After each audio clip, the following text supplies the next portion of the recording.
Eu posso reconhecer a união estável após a morte? A realidade das famílias brasileiras atuais é que as pessoas vão se apaixonando e vão se juntando, vão morar junto. E isso é o normal hoje em dia. Só que o que acontecerá quando essas pessoas falecerem? Quem ficará com seus bens? Como isso ficará dentro do inventário? O que restará de direito ao cônjuge sobrevivente? Esse é o assunto do vídeo de hoje. Olá, meu nome é Josilene Rosa, eu sou advogada de famílias e heranças. Sejam muito bem-vindos ao meu canal. Nesse canal a gente fala tudo sobre o processo de inventário e sobre o planejamento da sua herança ainda em vida. O tema de hoje é o seguinte: a primeira coisa que a gente tem que entender, que na lei brasileira atual não há distinção entre as pessoas que se casam no papel e aquelas pessoas que vivem junto. Contudo, quando uma pessoa falece e ela tem um documento, a certidão de casamento, ela é casada no papel, ela vai perante ao juiz, ao INSS e apresenta esse documento para comprovar aquele vínculo. Agora, a pessoa que só morava junto, ela tem que percorrer outros caminhos para poder regularizar sua situação.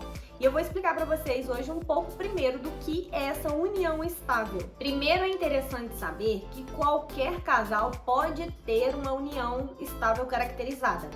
Ela não precisa de nenhum documento para ser caracterizada uma união estável, não precisa de nenhuma formalização, nenhum documento, porque a lei brasileira diz que a união estável se deduz com convivência pública, duradoura, contínua e com o objetivo de constituir família.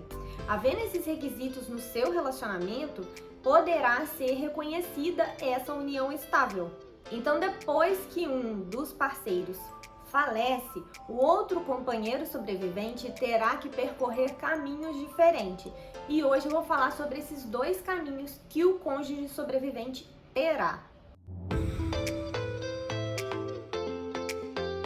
O primeiro deles é requerer habilitação dentro do processo de inventário, havendo acordo entre as partes.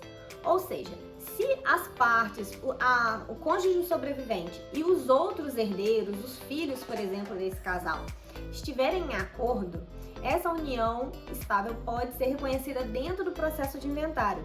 Como que é feito isso? Eles entram em um acordo, assinam um documento de acordo, esse documento é protocolado dentro do processo de inventário, o juiz dá o seu aval e concordando com aquele acordo e já faz autorização para que seja retificado a certidão de óbito do falecido. E aí você passará a constar como companheira dessa pessoa que faleceu já na certidão de óbito. Isso é possível fazer também no inventário extrajudicial, porque o principal requisito que eu falei aqui é que há acordo entre as partes. Entretanto, se não houver acordo entre as partes, se o cônjuge sobrevivente não tem sido aceito pelos herdeiros daquele falecido, haverá necessidade de entrar com o processo judicial de reconhecimento de união estável. É um outro processo judicial diferente do inventário.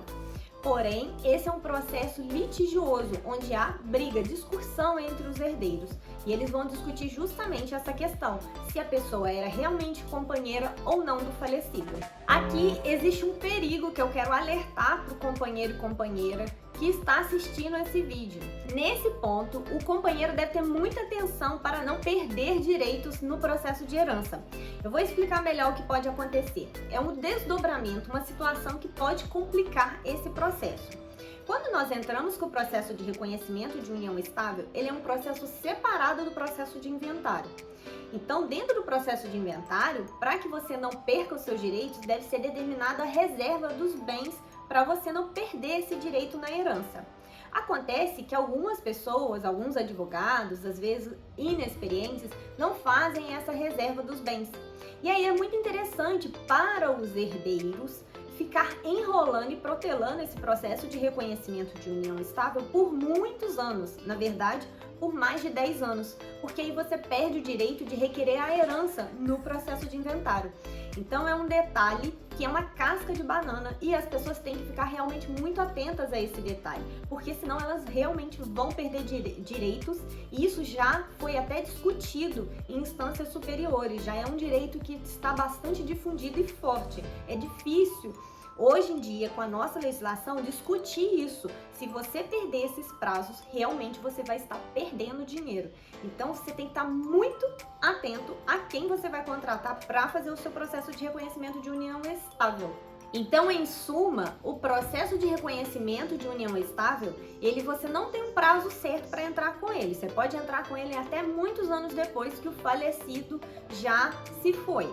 Porém, o processo de inventário, pedir essa herança, requerer esses direitos dentro do processo de inventário, você tem 10 anos para fazer esse requerimento. Então, você não pode deixar fica dependente do outro e você não pode perder esses prazos. Se você gostou desse conteúdo, se inscreve no canal e já curte o vídeo aqui embaixo. É muito importante para mim que vocês se inscrevam e participem. Deixem aqui embaixo os comentários que vocês têm sobre esse vídeo, dúvidas que vocês tiverem, que eu estou sempre respondendo. Nesse canal, toda semana tem vídeos sobre o direito de inventário, sobre a herança, sobre partilha em vida. Então fique atento e já se inscreve no canal.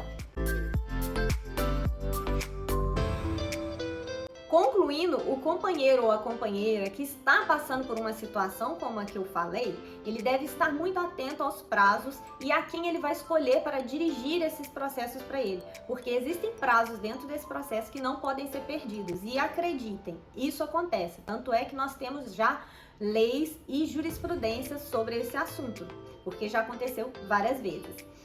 Eu vou deixar aqui embaixo também o link de um outro vídeo que tem bastante a ver com esse direito do companheiro também, que é falando sobre o direito de habitação, que é a garantia do companheiro de permanecer morando no imóvel que ele morava com o falecido, né? Então fique atento a esses direitos também. Você vai vendo que um direito se entrelaça com o outro e acaba que é necessário um advogado especialista para analisar essa situação no geral. O vídeo fica por aqui, tchau!